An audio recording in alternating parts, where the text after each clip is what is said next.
Welcome back, everybody, for another deep dive.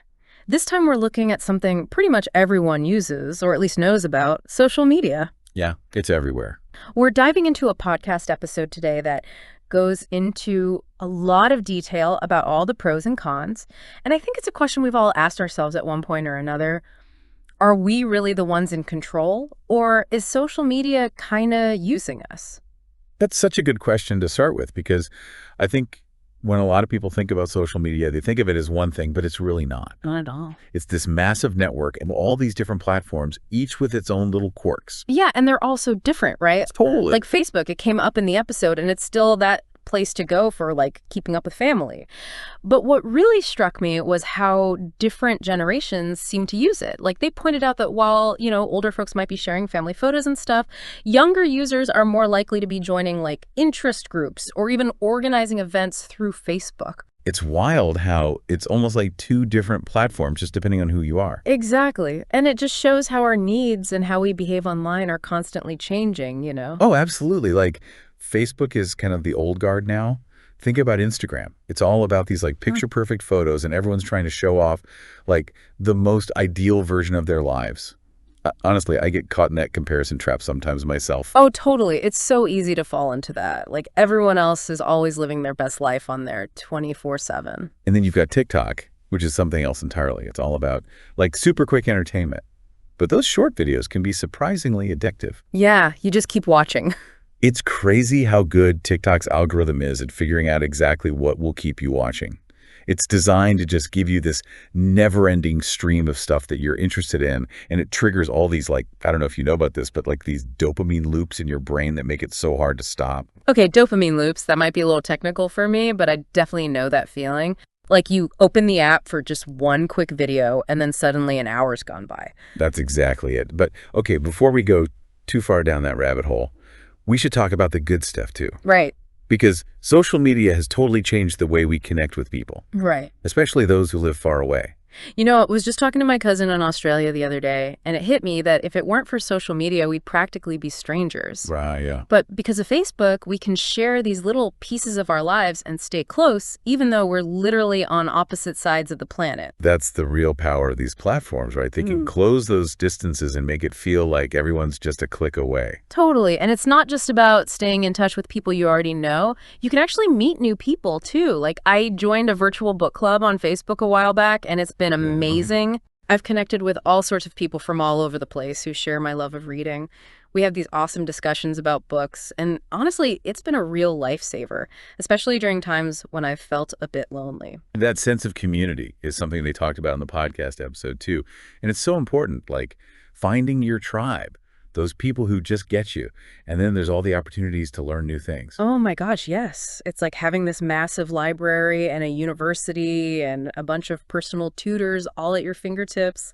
I've learned all kinds of things, from basic coding to new yoga poses, just from watching videos online. It's crazy, right? The podcast episode also pointed out how important that kind of access to information is, especially for people who might not have access to those more traditional ways of learning. It's kind of like making knowledge available to everyone. Totally. And it's not just knowledge, but also new opportunities for small businesses. Like, a friend of mine started her own handmade jewelry business on Instagram, and it's really taken off. That's awesome. She's built this great little community around her work, and her sales have been amazing.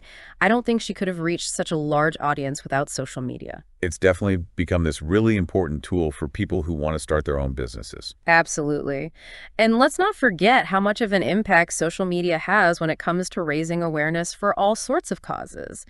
The episode talked about how platforms like Twitter and Facebook have been used to mobilize people and create change, whether it's for disaster relief or supporting human rights. There was this one example in the podcast about a social media campaign that actually helped reunite families that had been separated at the border. Wow, yeah. It was a really powerful example of how these platforms, when used the right way, can really make a difference in people's lives. For sure. It's incredible how they can give people a voice and bring attention to issues that might otherwise be ignored. But as much as there's good, we can't ignore the downsides either, right? Definitely not. And I think one of the biggest ones is how addictive these platforms can be. They talked about how those algorithms we were talking about earlier, the ones that figure out what you like, are designed to keep us hooked. Right. It's almost like a slot machine. You just keep scrolling and scrolling, hoping to see something else that you like. I know, I've definitely fallen into that trap of just endless scrolling. And it's not just the time it takes up, but also that constant comparing yourself to other people, that can really mess with your self-esteem. Oh, for sure. The podcast talked about a study that found a direct link between using social media and having issues with body image, particularly among young people. That pressure to present a perfect, filtered version of yourself can be really damaging. It's a tough balance, Yeah. because you want to share your life and connect with people, but it's easy to get caught up in trying to portray this image of yourself that isn't even realistic. Totally. And that leads into another issue. The whole problem of misinformation spreading online. With everyone basically having their own little platform now, it's so much easier for false information to go viral, and then it affects how people see events. Oh, I've seen that happen firsthand. Like, I've seen totally made-up stories circulating on social media and people believing them like it's the truth. Oh, yeah. It's kind of scary how quickly misinformation can spread. It really is. And the episode really emphasized how difficult it can be to tell what's true and what's not these days, with all the information flying around online. So we all need to be extra careful and think critically about what we see and read online. Totally. We have a responsibility to check things out before we share them. So it's not just about being mindful of our own time on these apps and our own mental health, but also thinking about the information that we're consuming and spreading. But honestly, it can all feel a bit overwhelming. Yeah. Is there any way to actually find a good balance, a way to use these platforms that's healthy and positive? That's the million-dollar question. And that's what we'll be getting into in the next part of our deep dive. We'll talk about some practical things you can actually do to take back control and make social media work for you instead of the other way around. Perfect. Looking forward to that. So we've talked about what social media looks like now, the good and the bad. But what about the future of all this? I mean, technology is always changing, so what's next? Well, the podcast actually brought up some pretty wild possibilities. Like, we're already starting to see virtual reality and augmented reality becoming more common.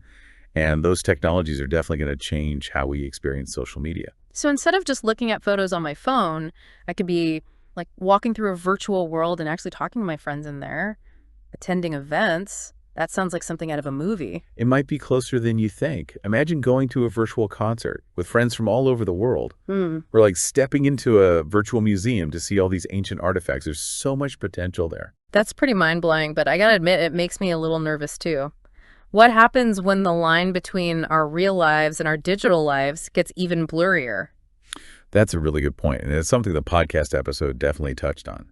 Like, as these platforms become more and more a part of our lives, we're going to have to be really careful about the possible consequences. Like, they talked about the problem of echo chambers, for example. Echo chambers, I've heard that term before, but I'm not sure I totally get it. Basically, it's when you're only exposed to information and opinions that already match up with what you believe. Social media algorithms can personalize your feed so much that you end up in this bubble where everyone around you thinks just like you. So instead of seeing different perspectives and learning new things, you just get stuck with the same ideas over and over. Exactly. And it can really warp your view of the world. And it's not just echo chambers either. There's also the whole issue of privacy and all the data these companies are collecting about us. Ugh, yeah, I've definitely noticed how ads are getting more and more targeted. It's like these platforms know what I'm thinking before I do. Right. And it's not just about ads either. That data can be used to influence our opinions, our behaviors, maybe even how we vote. Okay, now that's getting a little scary. So it sounds like social media is going to become even more personalized, more immersive, and more influential maybe. But is there any way to make sure all that power is used for good? There definitely is. Like, the podcast talked about how social media could totally revolutionize education and careers. We're already seeing platforms like LinkedIn and YouTube become places where people go to network and learn professional skills. I've definitely picked up some useful skills from YouTube tutorials. It's amazing how easy it is to find information now. And just imagine, like, in the future, your social media profile could basically be your resume, showing off your skills and experience in a way that's more dynamic and engaging. That would be amazing. And beyond just individual careers, I could see it being used to organize bigger social movements and causes. Like, we've already seen how powerful it can be for things like climate change and social justice. Definitely. Social media can connect people from all over. and amplify their voices. It could really spark change on a global level. But that comes with a lot of responsibility too, right? We need to make sure these platforms aren't being used to spread harmful stuff or create more division between people. Absolutely. That's why it's so important for future generations to really understand digital literacy. We need to make sure young people have the critical thinking skills to navigate the online world and figure out what's true and what's not. It's not just about knowing how to use the latest apps. It's about understanding how this technology works, how it affects us, and how to use it in a way that's responsible. It's about giving people the tools to be active participants online, not just passive consumers.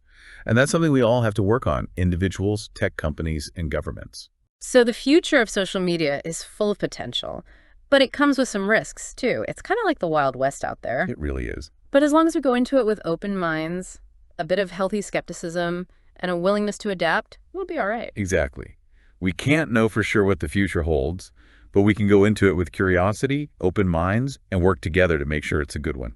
So we've talked about how social media affects us now and even taken a look at what the future might hold. But before we finish up this deep dive, what do you think are the big takeaways? What should our listeners really remember from all this? Going through this podcast episode with you, it really hits home that social media is a tool. Okay. And like any tool, it can be used in good ways or bad ways. It really depends on the person using it. It's kind of like you could use a hammer to build a house or to smash something up. Exactly. And social media has this incredible power to connect people, share information, and even create communities. We've seen how it can help people learn new things, start businesses, and support causes they care about. It's inspiring to see all those positive things happening, how people are using these platforms to actually make a difference. But I think we were also pretty real about the downsides, too. Yeah. The addiction, comparing yourself to others, misinformation spreading all over the place. Those are all very real problems, and it's why we all have to be so careful about how we're using these platforms. Yeah. Like the episode had some really good advice on setting boundaries, like limiting how much time you spend online each day, Yeah. or even being more careful about who you're following. It's about making social media work for you, not the other way around. I really like that idea of curating your experience. Yeah. It's like you're the editor of your own social media world and you get to choose what you see and how you interact with it. Exactly. And it's also totally okay to take breaks. Yeah. Disconnecting every once in a while can be a really good thing. It gives you time to get back in touch with yourself, with the people around you, and with the world outside of your phone. It really does. I actually tried a digital detox a few months ago, went a whole weekend without checking social media, and honestly, it was amazing. I felt so much less anxious, more present in the moment, and I actually got a lot more stuff done. That's fantastic. It's a good reminder that we don't have to be constantly connected. It's about finding a balance that works for you. That's what it all comes down to, right? Balance. Because social media isn't going anywhere. It's a huge part of our lives now, and it's just going to keep changing in ways we probably can't even imagine yet. It's true. But the most important thing we can do is approach it with an open mind, be a little skeptical, and be ready to adapt as things change. It's like we're all exploring this new territory together. We don't have all the answers, but we can learn from each other, support each other, and make good choices about how we want this digital world to be. I like that, and I think that's a good place to wrap up our deep dive into social media. It's complicated, with both opportunities and problems. But ultimately, it's up to each of us to decide how we use it. So we'll leave you with this. Be mindful, be critical, and use your influence online for good. And remember, you're not alone in figuring all this out. We're all in this together. Absolutely. And with that, we'll see you next time for a brand new deep dive. We'll be talking about how learning English can help you succeed in your career with tips and tricks to help you open up new opportunities in the world. So if you're ready to improve your language skills and expand your horizons, make sure to join us. Until then, thanks for taking this deep dive with us. Stay curious and connect with others. See you next time.